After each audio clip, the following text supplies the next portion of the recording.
Quelque chose a lieu dans la bouche. Les doigts tâtent les dents, les doigts touchent les sons qu'ils saisissent, raidis, durcis, bandés entre les ongles longs. La langue qui sèche en dedans, s'épand au dehors et se dépouille en surface. La langue parle la nôtre.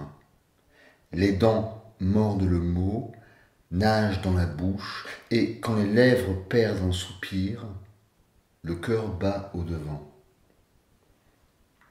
Quelque chose a lieu dans la bouche. La langue tord le mot qu'elle dénoue. La langue lève un soleil qui s'éprend de son chant. La voix s'immisce à l'oreille. La voix s'entend à l'oreille. La voix s'étend sur la face. Débite du sens à mesure que la bouche délite le rythme. La salive passe l'éponge. La salive fermente des richesses fertiles à l'orée des gencives. La salive s'empourpre de pacotille.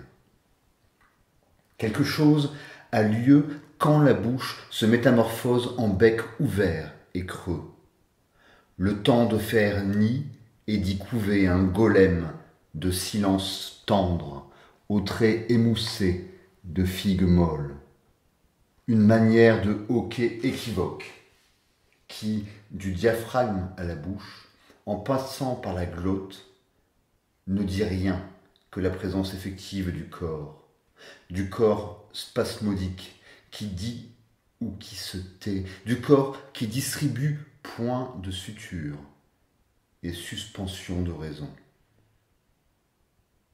Quelque chose a lieu dans la bouche qui conserve en elle le goût des autres et se couvre de rouge pour célébrer l'incendie d'été.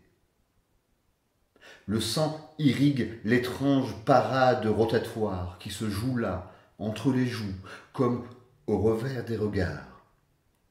Dans le fond, les lèvres bavardent sans bruit. Les langues s'écrivent sans cri. Les yeux eux-mêmes, à l'instar de l'index, ne se privent pas de plaisir. Et leurs joies concentriques, aux manières de chats délectés, sont soumises aux lois de la translation, glissant sans cesse d'une langue l'autre en un geste de défiance déplacée. Quelque chose a lieu à la surface de la bouche, et ce n'est ni un baiser, ni un sourire.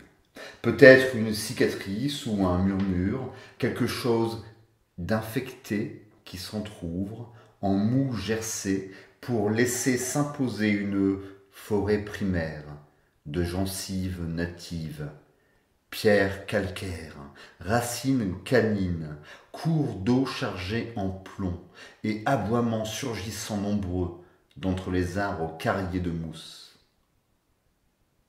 Quelque chose a lieu dans la bouche et cela génère gêne, comme un aphte collé à sa muqueuse, qui accable l'homme dont le nom est formulé, à l'aide d'un alphabet de signes ulcérés, s'écoulant à mesure de leur prononciation, en sorte que le patronyme énoncé est rendu au silence sitôt que proféré, et que seul demeure un M mortuaire, figé à la commissure des lèvres, enlisé dans son cocon de sécrétion, blanche comme lait caillé.